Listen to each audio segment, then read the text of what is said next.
Beneath the dark waters of the Black Sea lies one of archaeology's most extraordinary secrets.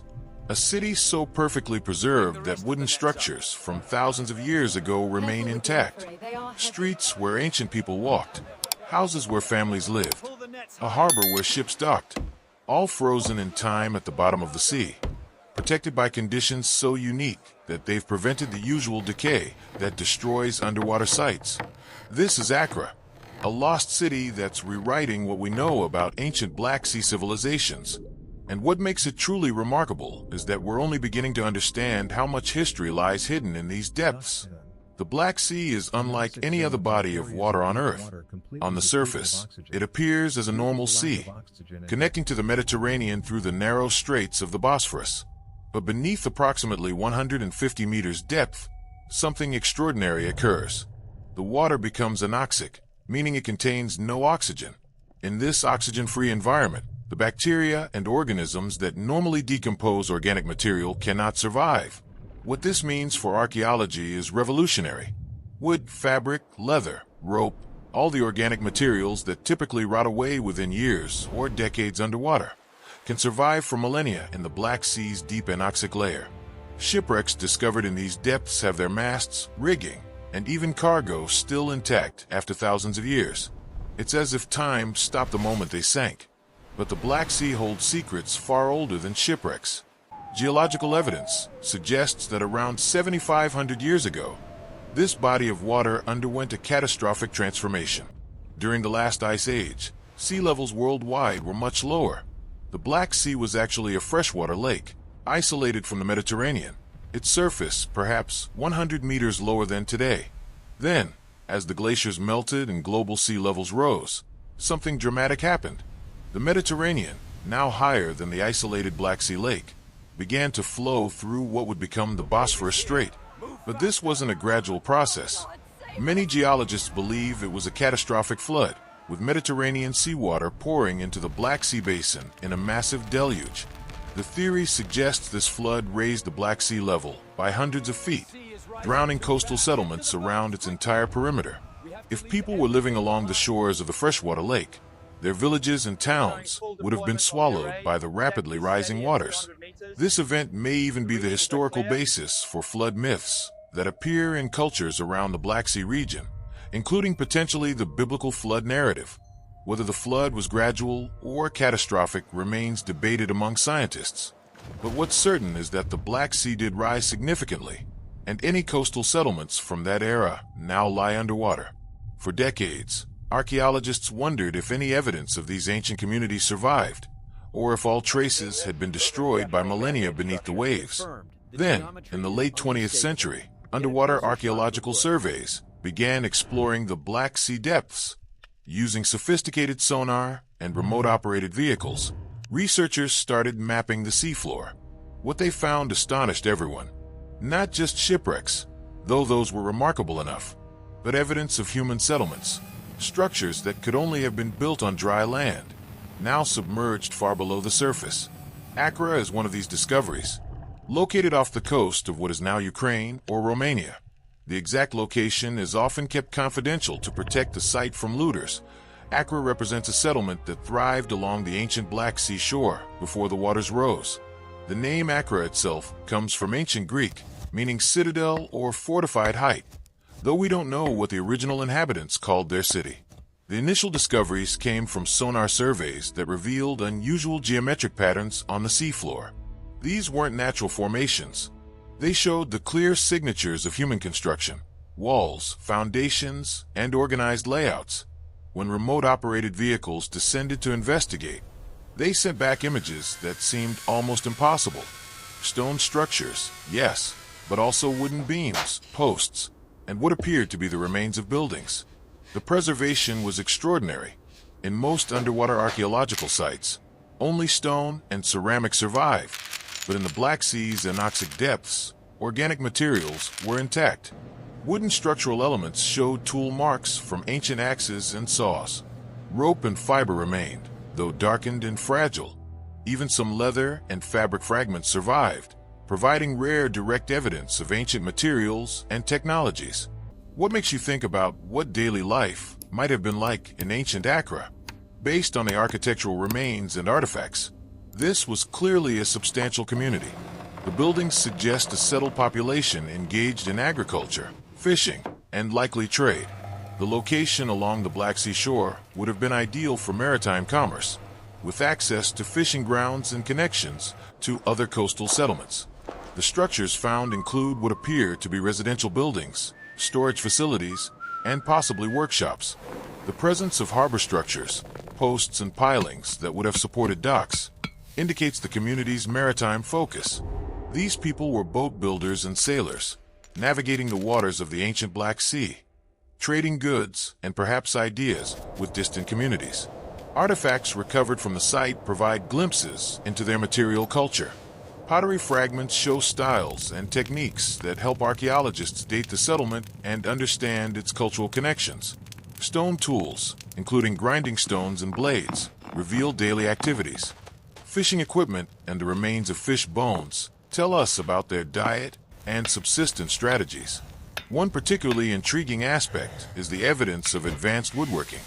The preserved wooden structures show sophisticated joinery techniques, with beams fitted together using mortise and tenon joints, dovetails, and wooden pegs. This wasn't crude construction. These were skilled craftspeople who understood their materials and possessed refined techniques for working with wood. The layout of the settlement suggests organized community planning. Streets or pathways ran between buildings in deliberate patterns. There's evidence of defensive structures, walls or palisades that protected the community. This indicates a society that needed to defend itself, suggesting either conflict with neighboring groups or threats from raiders. Dating Akra has proven challenging, but the evidence points to a settlement from the late Neolithic or early Bronze Age, potentially between 5,500 and 7,500 years ago. This would place it in the period shortly before or during the Black Sea flood event. If the catastrophic flood theory is correct, the settlement's submersion could have resulted from this dramatic sea level rise. Imagine being a resident of Akra as the flood approached. Depending on whether the rise was gradual or sudden, the experience would have been vastly different. If gradual, taking place over decades or even centuries, each generation would see the shore creep slightly closer, fish species changing as freshwater gave way to salt water, familiar coastal features slowly disappearing beneath the rising sea. But if the flood was catastrophic, as some theories suggest, the experience would have been terrifying. Water pouring through the Bosphorus with the force of hundreds of waterfalls, the sea level rising meters per day. Coastal communities would have had to flee inland, abandoning their homes, their possessions, everything they'd built. The roar of the water would have been deafening, the speed overwhelming. Whether gradual or sudden, eventually Akra was abandoned. The residents left, taking what they could carry, leaving behind the structure of their lives, their buildings, their tools, their boats, all of it slowly submerging beneath the advancing waters until it reached the Anoxic layer, where decomposition stopped and time froze. For thousands of years, Akra lay forgotten. The descendants of its residents, if they survived and passed down oral traditions, may have preserved stories of a time when the sea was different, when their ancestors lived on land now covered by water. But without writing, without permanent records, these memories faded. The city became lost to history. Modern technology has allowed us to rediscover what was lost. The same remote-operated vehicles and imaging systems that explore deep ocean trenches and investigate shipwrecks can now show us Akra in remarkable detail. High-resolution cameras capture the textures of ancient wood and stone. Sonar creates three-dimensional maps of the entire site.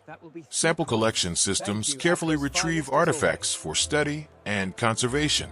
But exploring Akra presents unique challenges. The depth, often exceeding 150 meters, puts it beyond the range of conventional scuba diving. The anoxic conditions that preserve organic materials also create a toxic environment. Hydrogen sulfide, the compound that makes the deep Black Sea anoxic, is poisonous. Any breach in a submersible or diving equipment could be fatal. The darkness is complete. At these depths, no sunlight penetrates. Everything must be lit artificially, and the lights can only illuminate small areas at a time. Navigating through the ruins requires careful attention and sophisticated positioning systems.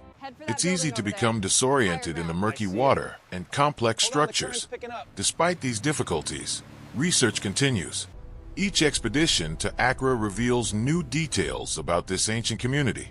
Advanced imaging techniques allow archaeologists to document structures without disturbing them. Careful sample collection provides materials for radiocarbon dating, DNA analysis, and material science studies. Slowly, a picture emerges of who these people were and how they lived. One exciting aspect of Akra is its potential to illuminate a poorly understood period of Black Sea history. This region has been inhabited for thousands of years, witnessing the movement of countless cultures and peoples. But the period before written records is poorly documented archaeologically. Sites like Akra provide rare direct evidence of these ancient communities. The Black Sea region was a crossroads of civilizations. People moved along its coasts, ideas spread, technologies diffused. The communities around its shores traded goods, intermarried, shared knowledge. Akra was part of this network, connected to other settlements, participating in the broader cultural and economic life of the region. The discovery of Akra and similar sites has sparked renewed interest in Black Sea archaeology. If one substantial settlement lies preserved in the Anoxic depths, how many others might exist? The entire ancient coastline is now underwater. Every village, every town, every city that stood along those shores before the sea level rise has the potential to be preserved like Akra. Surveys have identified numerous other promising locations. Sonar signatures suggest additional structures, but exploring all of them would require decades of work and substantial funding. Each site is a time capsule, a window into a lost world. But opening these windows is expensive and technically demanding. Some researchers have proposed more extensive exploration programs, using autonomous underwater vehicles to systematically survey large areas of the seafloor. These robots could work continuously, mapping potential sites and identifying the most promising locations for detailed study. The data collected could revolutionize our understanding of ancient Black Sea civilizations. But there's also debate about how to approach these sites. Some argue for minimal intervention, documenting what we can remotely, while leaving the structures untouched for future generations with even better technology. Others believe we should actively excavate, recovering artifacts and gathering as much information as possible before the sites are damaged by natural processes or human interference. The ethical questions are complex. These sites are part of humanity's common heritage, belonging in a sense to all of us. But they're also specifically connected to the modern nations in whose waters they lie. Who decides how they should be studied? Who owns the artifacts? How do we balance scientific research with cultural heritage preservation and national sovereignty? What we're learning from Akra extends beyond just that one site. The preservation conditions in the Black Sea are teaching archaeologists new things about ancient technologies and materials. The intact wooden structures provide information about construction techniques that would be impossible to learn from sites where only stone survives. The organic artifacts reveal details of daily life invisible in the standard archaeological record. For instance, the preserved rope and fiber show exactly how ancient people manufactured cordage, what materials they used, how they twisted and braided the fibers. This knowledge helps us understand their maritime capabilities, how strong their ropes were, what loads they could lift, how they rigged their boats. These practical details fill in gaps in our knowledge that no amount of theoretical speculation could resolve. The fabric fragments, though rare, provide direct evidence of weaving techniques, thread counts, and dye use. We can see not just that ancient people wove cloth, but exactly how they did it, with what materials, achieving what results. This tangible connection to ancient craftspeople is profoundly moving, bridging the millennia in a way that stone tools and pottery shards cannot. Akra also contributes to broader scientific questions about climate change and sea level rise. The Black Sea flood, whether catastrophic or gradual, represents a dramatic environmental transformation that profoundly affected human populations. Understanding how ancient communities responded to this change, how they adapted or migrated, provides context for modern concerns about rising sea levels and coastal flooding. Today, millions of people live in coastal areas vulnerable to sea level rise. As global temperatures increase and ice sheets melt, these communities face potential displacement. Looking at how ancient peoples coped with similar challenges, what strategies worked and what failed, offers lessons for our own future. The story of Akra is ultimately a human story. It's about people who built a community along a shore, who fished the waters, farmed the land, raised families, created culture. They didn't know their world would change so dramatically. They couldn't predict that the sea would rise and swallow everything they'd built. But they lived their lives fully, creating, working, loving, hoping. And now, thousands of years later, we're rediscovering their world, walking virtually through their streets, examining their buildings, holding artifacts they made with their own hands. We're learning their stories, even though they left no written words. Their lives speak to us through the objects they created and the structures they built. Every wooden beam in Akra's ruins was shaped by human hands. Every stone was placed with purpose. Every artifact was used by a real person who had thoughts, feelings, relationships, and dreams. These weren't abstract ancient people from textbooks. They were as real and complex as we are, living in a different time and place, but sharing our fundamental humanity. The Black Sea keeps many secrets. Akra is just one site among potentially dozens or hundreds of submerged settlements. Each one represents a community, a piece of human heritage preserved by unique circumstances. Together, they form a hidden archive of ancient life, waiting patiently in the Anoxic depths for us to develop the technology and wisdom to study them properly. As we continue to explore these underwater worlds, we're not just recovering artifacts and gathering data. We're reconnecting with our collective past, understanding where we came from, how we got here.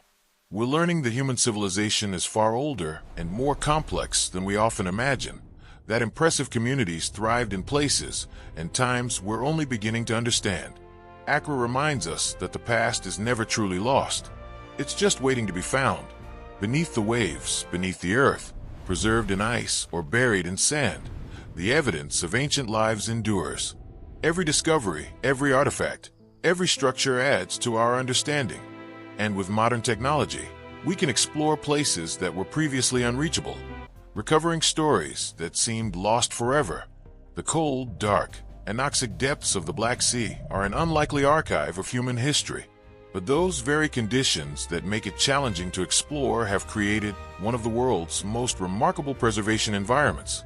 Where else can you find wooden structures thousands of years old, still showing the marks of the tools that shaped them? Akra stands as testament to human resilience and ingenuity.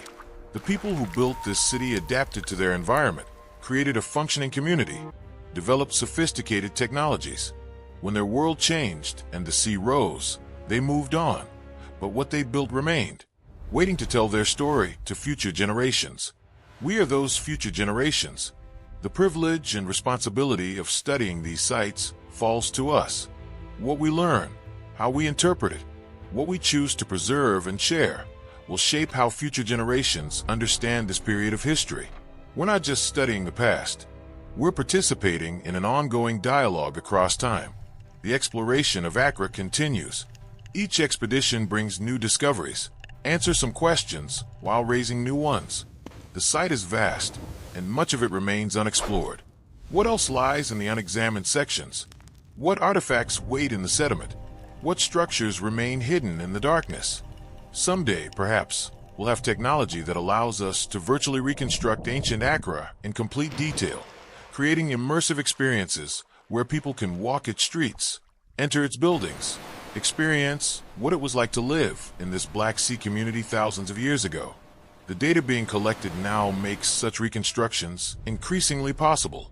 Until then, Akra rests in its dark preservation, guarding its secrets, offering its knowledge to those patient and skilled enough to study it properly. The Anoxic waters that claimed the city also became its protector, ensuring that when humanity was ready, this window into the ancient past would still be there, waiting to be opened.